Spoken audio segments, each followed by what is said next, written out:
Hello guys, it's BMT 150 inzwenye atatinai nasi paradio pamashora paHtown. So ndati ndiyonai panapa macapital talkers tibatsirane mundu what do you think about this story?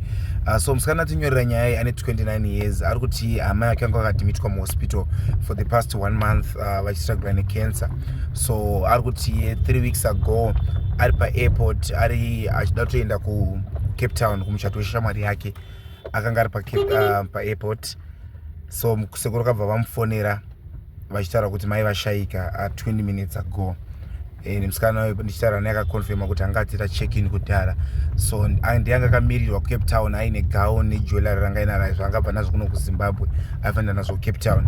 So she decided kukwira ndege kuenda kuCape Town mushure mekunge anzwa zverufu.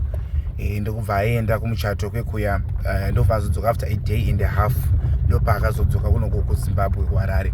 So ari kuti confirm kuti achisvika pamba akasvika around 12 p.m. masikati and burial yamama yange yanzi kufanira kuitwa na 2 p.m.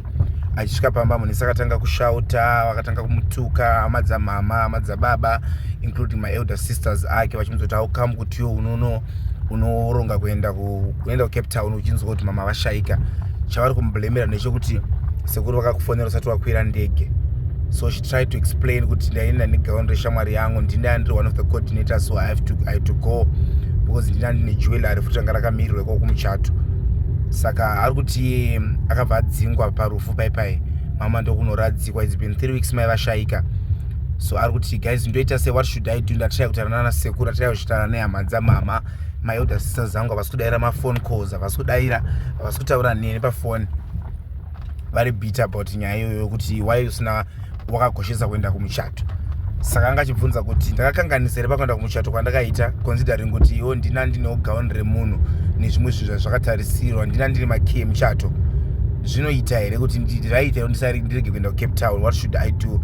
And right now handisaona pakaradzikwa mama, though hangu ndoziva location yacho, but ndingakwanisire kuenda kumakuva kuti ndinoona pakaradzikwa mama ndisina green light yana sekuru. Cho ndakanzi ndinoziva pakaradzikwa mama, location yacho ndikuiziva, but ndokwanisa kuenda here kana ndofanira kumirira ana sekuru. Is it fair? Cho ndakanzi ndiripiswe, zviri fair here? Tofanira kuripiswa here apa panyaya yakadai so? Tira kuti tibatsire, please drop a comment comment section medu. Mungonyora kuti hashtag mashora paHtown.